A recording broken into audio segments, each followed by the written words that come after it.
Assalamualaikum warahmatullahi wabarakatuh. Halo, apa kabar semuanya? Kembali lagi di video pembelajaran Bahasa Indonesia bersama dengan Ibu Revi. Baik, pada video pembelajaran kali ini kita masih akan membahas terkait bab teks fabel. Nah, materi apa saja yang akan kita bahas? Yuk kita simak video berikut.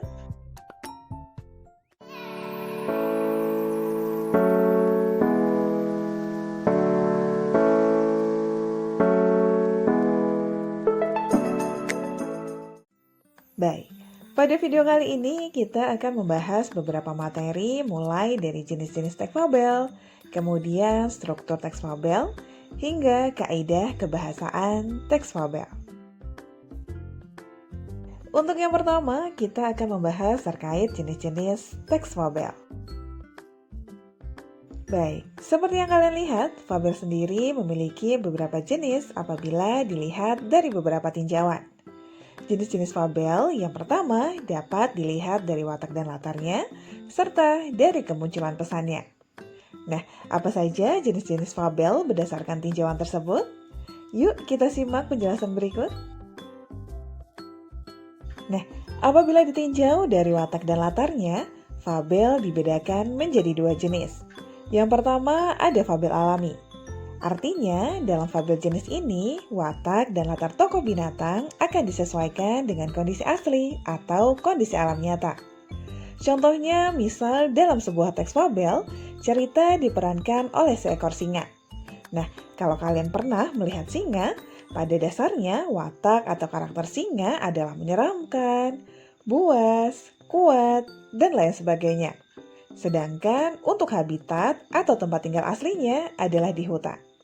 Nah, maka dari itu, apabila sebuah fabel menggunakan jenis fabel alami, maka tokoh singa atau tokoh binatang lainnya pun dalam cerita harus disesuaikan dengan watak dan latar aslinya. Nah, berbeda dengan fabel adaptasi. Dalam fabel jenis ini, watak dan latar tokoh binatang akan diubah dari kondisi aslinya.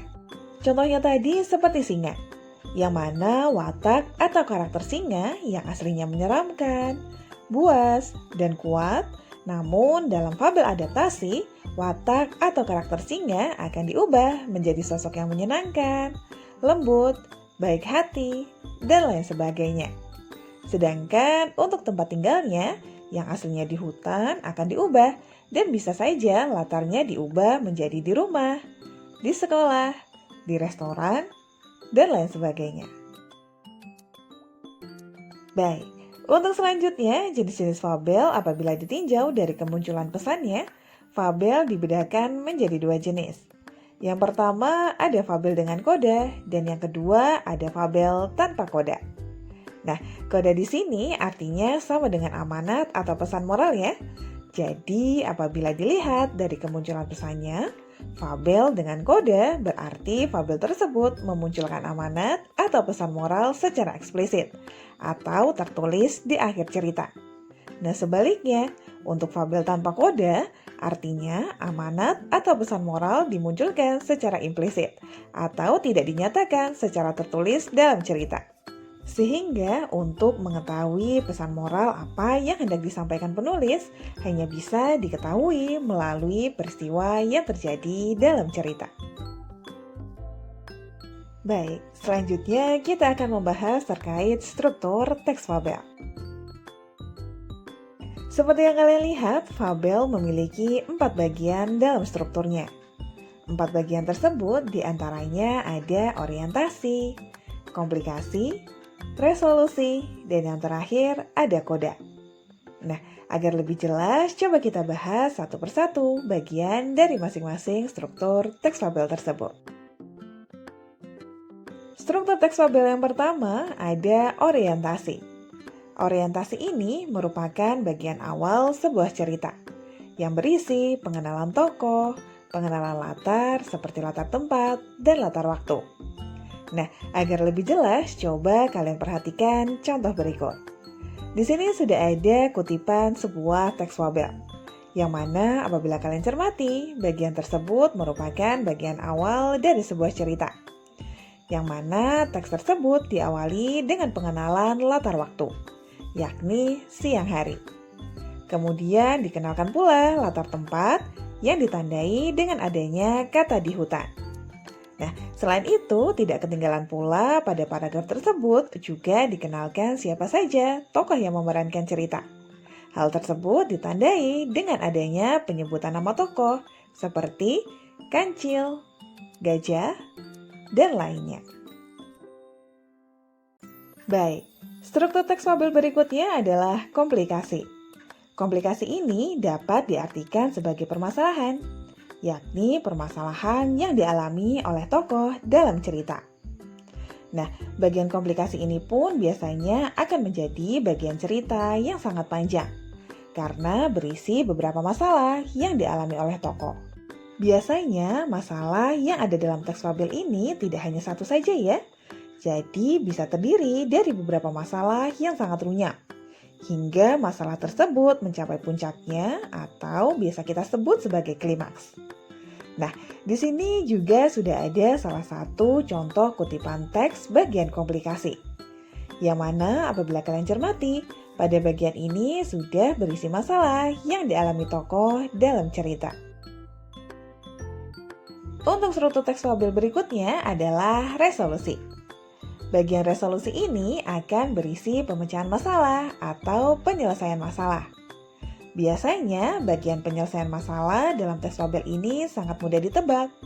Misalnya yang awalnya jahat di akhir cerita bisa berubah menjadi tidak jahat. Atau mungkin yang awalnya malas akhirnya bisa menjadi tidak malas. Nah, agar lebih jelas kalian juga bisa mencermati contoh berikut. Baik, struktur teks fabel yang terakhir ada koda. Koda sendiri biasa disebut sebagai pesan moral ya, yang merupakan bagian penutup atau bagian akhir sebuah teks fabel, yang memuat perubahan yang terjadi pada tokoh serta berisi pelajaran yang dapat dipetik dari peristiwa yang ada dalam cerita. Hanya saja keberadaan koda dalam teks fabel ini sifatnya fleksibel ya, jadi boleh ada dan boleh tidak ada. Yang mana ada fabel yang memuat koda atau pesan moral secara tertulis di akhir cerita, dan ada pula fabel yang pesan moralnya hanya dapat diambil melalui peristiwa yang ada dalam cerita. Nah, berikutnya kita akan membahas kaidah kebahasaan teks fabel. Yang pertama ada penggunaan kalimat langsung. Kalimat langsung ini merupakan kalimat yang diucapkan secara langsung kepada orang yang dituju. Nah, biasanya kalimat langsung ini ditandai dengan penggunaan tanda petik seperti contoh berikut. Baik, kaidah kebahasan selanjutnya adalah penggunaan kata sandang. Kata sandang ini sejenis kata penentu atau pembatas yang letaknya di depan kata benda atau kata sifat. Nah, biasanya dalam sebuah teks fabel, kata sandang yang sering digunakan adalah kata si dan sang. Walaupun kata tersebut tidak memiliki arti ya, dan tidak dapat berdiri sendiri, namun kata sandang tersebut memiliki fungsi yang penting untuk menentukan makna dalam sebuah kalimat. Oh iya, untuk penulisan kata sandang si dan sang harus ditulis dengan huruf kecil ya, bukan huruf kapital. Nah, selain itu yang perlu kalian perhatikan pula, untuk penulisan kata yang mengikuti kata sandang si dan sang ternyata bisa ditulis dengan huruf kecil dan huruf kapital. Nah, agar lebih jelas, coba kalian perhatikan contoh berikut. Di sini ada contoh kalimat yang berbunyi, bagaimana caranya agar si kecil rajin belajar? Tanya ibu. Nah, kalau kalian perhatikan, kata kecil setelah kata sandang si ditulis dalam huruf kecil ya. Nah, hal ini dikarenakan kata kecil tersebut bukan merupakan nama, sehingga penulisannya harus diawali dengan huruf kecil. Nah, sekarang coba kalian perhatikan contoh yang kedua, yang mana ada kalimat yang berbunyi, kedua orang itu, si kecil dan si kancil adalah pembantu di pasar. Nah, penulisan kata kecil dan kancil setelah kata sandang si ternyata diawali dengan penggunaan huruf kapital. Hal ini disebabkan karena kata kecil dan kancil pada kalimat tersebut digunakan sebagai panggilan atau nama julukan, sehingga penulisannya pun harus diawali dengan huruf kapital. Maka dari itu, dalam fabel, nama binatang yang digunakan sebagai nama tokoh apabila disertai dengan kata sandang si ataupun sang, maka penulisannya pun akan diawali dengan huruf kapital. Baik, kaidah kebahasan selanjutnya adalah penggunaan kata depan. Dalam sebuah teks fabel, kata depan biasanya dirangkai dengan kata keterangan tempat dan kata keterangan waktu, yang mana penulisan kata depan yang nantinya membentuk keterangan tempat atau waktu, maka penulisannya harus dipisah. Seperti contoh berikut.